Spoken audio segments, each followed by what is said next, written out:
12 News, a Maple Grove waitress who may have found the right match in a future career. Everyone's calling me a hero. I don't really feel like one. Plus, a special team effort at Cooper High School. It draws attention to a disease that affects 1 out of every 3 people. But first, video released of a Brooklyn Park officer's life or death struggle with a suspect. 12 News starts right now.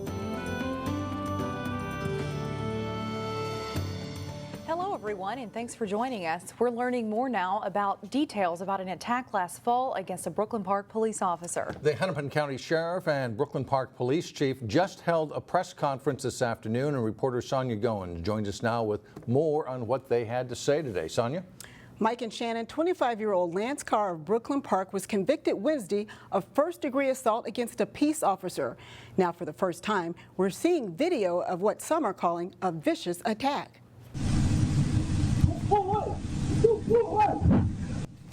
Officer Sean Hyman never thought a routine noise complaint at a Brooklyn Park townhome complex would lead to this. After trying to arrest Carr on a felony warrant, Carr attacked. In the squad dash cam video, you can hear Carr threatening to kill the officer. Carr then turned and viciously attacked the officer. The violent struggle lasted nearly 3 minutes as Carr punched, elbowed, choked, and attempted to disarm the officer. Several neighbors seeing the assault called 911 to report it.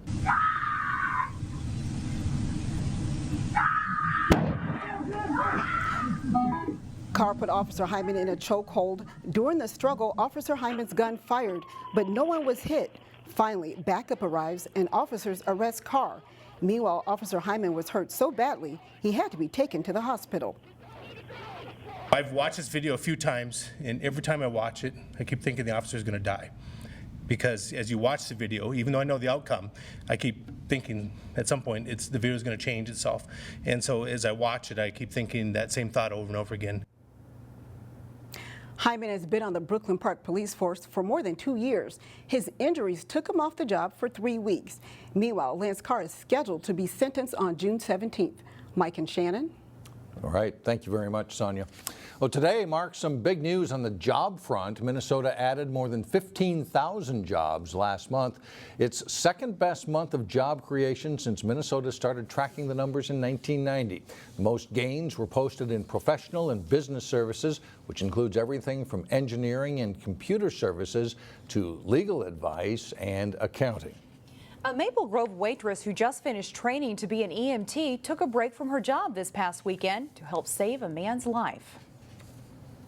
With her quick thinking, her training and experience from what I learned that she has had, certainly had an impact and played a big role in saving this individual's life.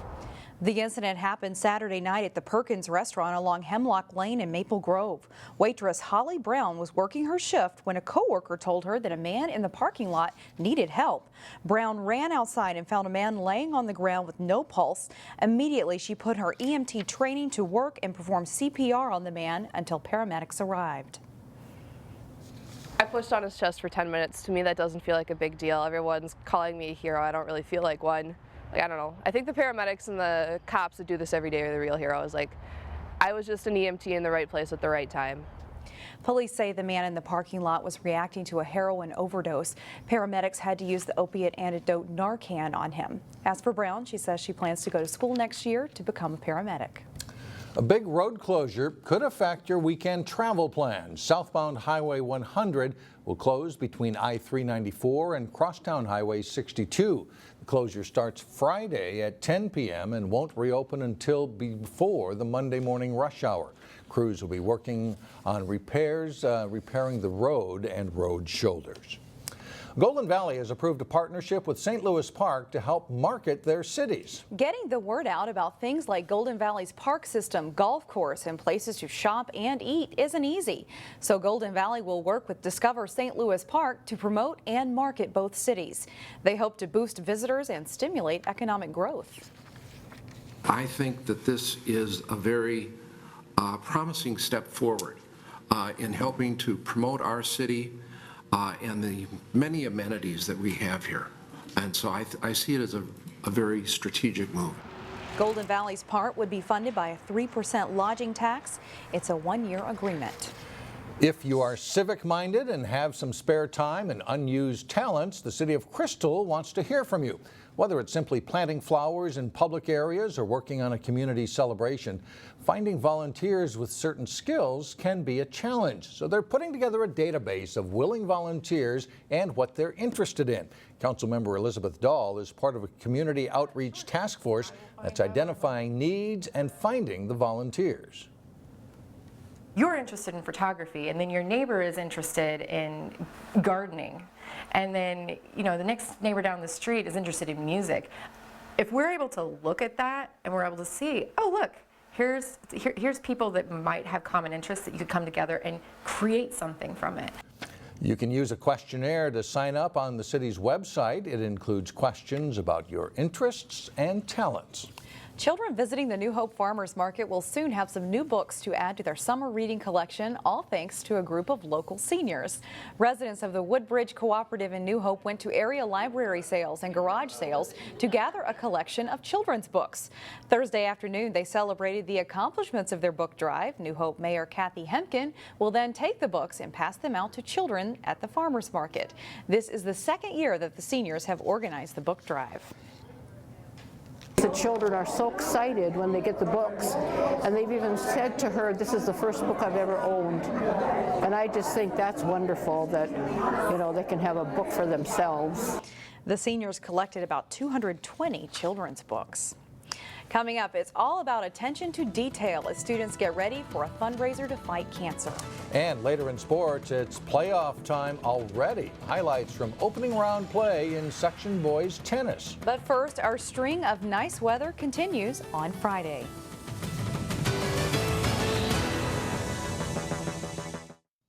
It's a big event this weekend. Cooper and Armstrong high schools are preparing for the Relay for Life this weekend. It's the fourth year the schools have paired up for the event, which raises money for the American Cancer Society. The event is planned by students and community members who put the most careful planning into the smallest of details. We start out with plain bags, and we have a series of stencils and stamps. Roll away. Good job. Sometimes attention to the smallest of details is what makes an event stand out. For the Relay for Life, for a lot of people, it's very personal. The luminaries that are a traditional part of every Relay for Life, yeah, you get the paint in here, have even more meaning. You can put some in memory of somewhere near the top. Because at Cooper High School, ready? They are made one at a time. We spend 3 to 5 hours a week doing the bags we do. Almost year-round. Some weeks we do a lot. Some weeks we only get a few done. Stenciled and painted by students in special education. It's also a way for our students to participate in Cooper Cares. There's a lot of things that Cooper Cares does that our students really can't do, but they can do this. Each bag is a tribute to a loved one. This is my mother. We all have someone who was touched by cancer. And here, each bag is crafted with the utmost care. Oh. To do each one of these bags requires a student participation and an adult, because we don't have a lot of mobility for a lot of students, but they all can do something. It's just very meaningful to everybody who's a part of it. The Relay for Life is a 12-hour event that brings attention to cancer. All these people are coming together that care about the same thing, and you can just see how many people are so impacted by cancer. A disease that everyone, regardless of age or ability, can rally against. Whether they understand the significance, maybe not, but I know their families understand the significance. The Cooper-Armstrong Relay for Life will be held at the football stadium at Cooper High School starting at 6 o'clock on Saturday evening and ending at 6 a.m. Sunday. If it rains, the event will move indoors. They're crossing fingers. Hope it doesn't. Coming up, a standout student who's contributing in a big way to his high school graduation. But first in sports, the Armstrong boys lacrosse team takes aim at a 7th straight win. Jay Wilcox is at more when we come back. Jay Wilcox now with a look at sports, and we start off with tennis and playoffs. Is that right already? That's right. We're mid-May, and here we go. And there are a lot of matches right in a row here for these teams too, so a lot of them will be done by the end of the week here. The section boys tennis playoffs are now underway. Many of our local teams are now grouped in section 5AA. Osseo visiting Totino-Grace in first round play. Number 1 singles Adam Burke in the near court for Grace. Dennis Pham for Osseo. Burke gets the smash winner on his way to a straight set win. Two singles, Osseo's Andrew Vassar drops a winner deep in the corner here. Grace's Ryan King jumps on Vassar's serve and rips a return winner. King wins in straight sets. Number 1 doubles, Osseo's Mitchell Brewer serves, and that sets up a smash winner for Ben Gilbertson. For the Eagles, Tom Schnagel punches a backhand volley down up in the middle for a winner right here. Brewer with nice touch on the volley for an Osseo point, but they lose the match in 3 sets. Number 2 doubles, Charlie Johnson and Isaiah Stewart for Osseo, Adam Dahlman and Luke Narog for Grace. Johnson gets a smash winner, but Dahlman and Narog win the match. Totino-Grace sweeps the match 7-0. They'll face Irondale Thursday. Champlin Park and Rogers also won Wednesday. The regular season is winding down in prep softball. The Osseo Orioles faced Wayzata in a non-conference matchup at Osseo. Bottom of the first, and the Orioles' Lane Ruska grounds a single to left field, scores Andrea Denslake, and it's 1-0 Osseo. Still in the first, and Aaron Dubé with a little flare that drops in the infield. Taylor Kotke scores. Osseo is up 3-0 after 1. Wayzata gets on the board in the third. Katie Walk with a hard grounder to short. Anna Ingman scores on the play, and it's 3-1. In the fourth, the Orioles break it open. Ruska delivers again with a single to left. 2-run score, and it's 5-1 Osseo. A couple of batters later, Faith Lovecheck drives one to the outfield. This hit gets all the way to the fence. 2 more runs score to make it 8-1. Osseo wins big 12-1. Orioles to the final. They're now 11-7. 4 of our local softball teams, including Osseo, play in Section 5 in the new Class 4A. Coaches have now seeded for that tournament. Centennial is the number 1 seed with Maple Grove second. The Cougars beat the Crimson 6-2 last week. Osseo is seeded third with Spring Lake Park fourth. Then it's Champlin Park, Moundsview, Park Center, and Irondale. It's a double elim tournament that gets underway Monday with Park Center facing Maple Grove, Moundsview against Osseo, Champlin Park versus Spring Lake Park, and Irondale against Centennial. The tourney continues Tuesday and Thursday of next week with the championship game scheduled for June 2nd. All games are at Rice Creek Park in Shoreview. Armstrong, Cooper, Hopkins, and Wayzata play in Section 6 4A, and that tournament has not yet been seeded. 15-1 West Lutheran is the number 2 seed in Section 4A behind Kimball. In lacrosse, the Armstrong boys are competing for the Northwest Suburban Conference title. They're tied for first with Anoka. The Falcons taking on Coon Rapids on Wednesday. After several early near misses for Armstrong, Nathan Borwick comes from behind the goal and goes high with the shot to get the scoring started. No defender steps up to meet Elliot Olson, so he fires a low shot home to make it 2-0 Falcons. They dominate from the start. Borwick from behind the goal finds a cutter. Justin Blando for the quick shot. Armstrong leads it 3-0 after the opening quarter. Second quarter, and Borwick's hard shot hits the goalie, but it deflects right to Nathan Shapiro for the rebound goal and a 4-0 lead. Then Armstrong attacks up the right side with a long pass. And Joe Pofrel buries the shot as Armstrong cruises to a 9-0 win. And you can see the Falcons in action on Channel 12 Friday night as they host Maple Grove. It's live on Channel 12 and $7.99 and also on the web, or catch the replay Saturday night at 7 and 10. In girls lacrosse, Champlin Park hosting Blaine from the free position. Josie Johnson zips the shot in for a 2-1 Champlin Park lead. Check out the play by Champlin Park's Sam Nolan. She picks up the ground ball, almost falls, but keeps her balance, spins away from the defender, and goes into score here for the Rebels. Tara Dahlman gets around the net and puts a shot off the post and in for a 5-2 Rebels lead.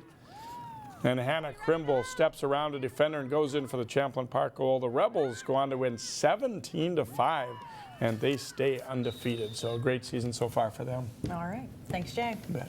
Still ahead, a Perpich student's big week. What happened this week that puts him in elite company? We'll meet him next. And finally, a standout student who speaks a universal language. That language is music, and if you've never heard him, you're in for a big surprise. In today's standout student, we meet Perpich senior Jake Berglove. On a beautiful day at the Perpich Center for Arts Education in Golden Valley, there is something rockin' inside. Senior Jake Berglove is working on something special with his classmates. This silky groove started forming inside at a young age. Born into a music family, Jake has learned not one, not two, not three, but 7 instruments, with his favorite, of course, being the guitar. Because it gives you the most options to express yourself through music. While his music speaks for itself, Jake isn't afraid to speak too, taking on a leadership role at his school. I'm guessing that it comes from just my moral support and genuine care for the school. He's got good thoughts, good things to say about other students' work. His music teacher, Joshua Clausen, has seen Jake blossom. He's a natural leader. I think he's kind of emerged into that role when he first came here 2 years ago. With a 3.9 GPA, the school year for Jake was already ending on a high note. Then this week happened. For the Twin Cities, we just announced today, actually, he won the contest, the songwriting contest.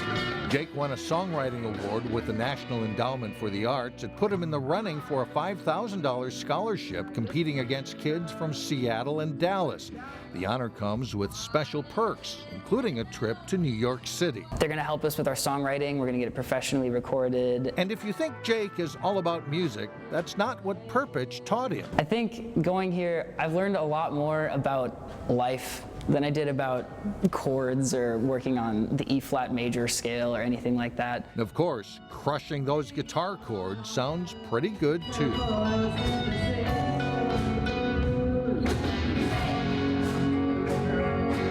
Wow. Jake has been accepted into the Carlson School of Management at the University of Minnesota. He and his bandmates will actually perform at their high school graduation, and Jake wrote the music to the piece that they will be performing. Who doesn't want to be in a rock band? That's so great. He does it well. And they good enough to get it recorded in New York. That's really neat. Good for him. Yeah. That's it for now. Thanks so much for joining us, everyone. And we will leave you with the song Jake and his classmates will perform at graduation. Enjoy.